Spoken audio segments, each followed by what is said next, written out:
Sabi nila, lahat ng sakit ay may dahilan. Pero sa sitio Dalisay, hindi gamot ang kailangan mo, kundi dasal. Bago natin simulan to, siguraduhin mong nasa liwanag ka. Dahil kung maririnig mo ang bulong ng mananaway, baka huli na. Subscribe na at pakinggan mo ang buong kwento.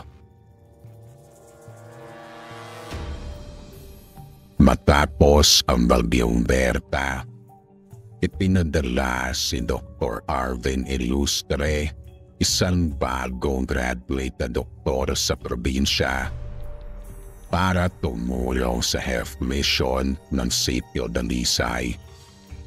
Isang baryong halos walang signal, walang kuryente, at walang tiwala sa mga tagalabas ang tao roon.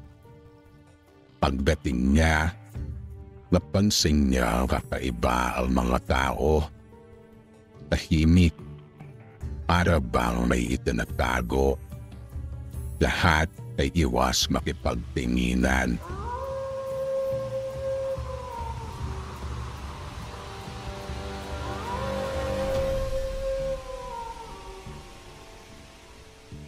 Isang matandang babae, si Aling Marta, ang punang lumapit sa kanya. Dok, huwag kang lalapit sa kubo sa may punong balete. Doon nakatira si Hilda, ang mananaway. Napatawa lamang si Arvin. Walang mangkukulam. Nay, science yan. Pero sa sulok ng kanyang mata, may babaeng nakatingin. Maputla, walang ekspresyon. Kinabukasan, dumating ang unang pasyente. Isang lalaking nanininig. May mga pasa sa liig at pulso.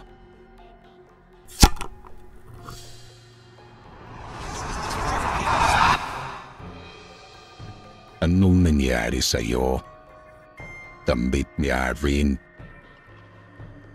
Si Hilda, nilapitan ko lang, sinumpa ako, tagot ng pasyente.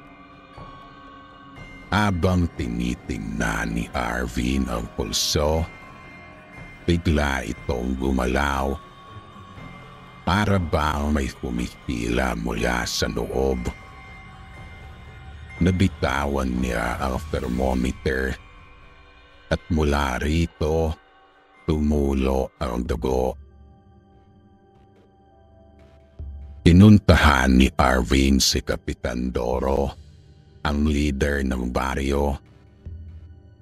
Sabi nito, Dok, kung ayaw mo may mangyari sa iyo, kaya na nangyari sa iba, huwag mong pakikialaman ang babae sa balete.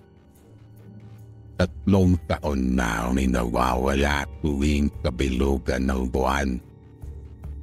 Hindi pinansin ni Arvin ang warning ng kapitan.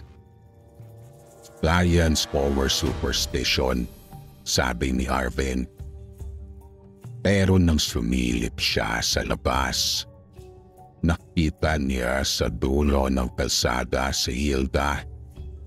Nakatayo sa ilalim ng buwan at ito ay nakangiti. Nilakasan ni Arvin ang loob. Dala ang flashlight. Nagtungo siya sa punong balete. May mga simbolong nakaukit sa paligid.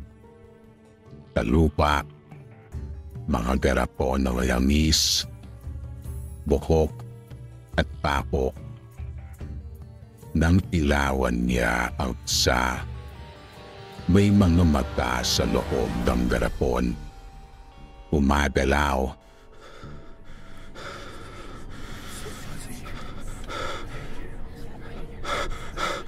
Hindi mo dapat yan nakita, Dok. Bulong ni Hilda. Napalingon siya. Si Hilda nakatayo sa likod niya. Ang mga mata ay namumula. Nagmadaling umuwi si Arvin. Nagsimulang mangyari ang kakaiba. Ang kanyang balat ay nagkaroon ng itim na marka. Parang ugat na kumakalat. Anong nangyayari sa akin? Sabi ni Arvin. Nagmadali siyang buksan ang kanyang medical bag. Sa loob, may garapon ng mata. Parehong garapon na nakita niya sa bahay ni Hilda. Sa salamin, may kanino nakatingin sa kanya. Ngunit ito ay hindi niya mukha. Dinala niya ang scalpel at bumalik siya sa bahay ni Hilda. Tigilan mo to, Hilda. Hindi totoo ang sumpa mo. Sumagot naman si Hilda. Totoo lahat ng pinaniniwalaan mo, hindi mo nakukunawaan. Habang sumisigaw si Arvin, biglang pumutok ang mga garapon sa paligid. Lumabas ang puso at mga sigaw ng boses ng mga kaluluwang biktima.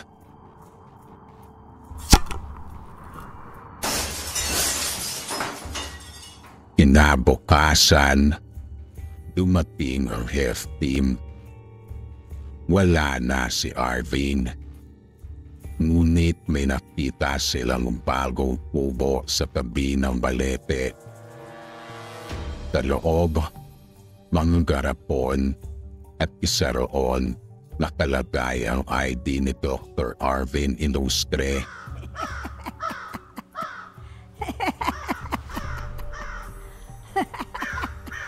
Isang buwan makalipas, dumating ang bagong volunteer doctor sa sitio Dalisay. Habang kausap si Alden Marta, tinuro nito ang balete. Huwag kang lalapit dyan, Dok. Doon nakatira si Arvin, ang biktima ng mangalaway. Kung may kakilala kang gustong bumisita sa sitio Dalisay, palaan mo sila at baka sila na ang susunod na mabiktima ni Hilda. Kung nagustuhan mo ang kwentong ito, huwag kalimutang i-like, i-share at mag-subscribe sa ating YouTube channel na Pinas Horror para sa mas marami pang makapanindig balahibong kwento. Hanggang sa muli mga ka-horror.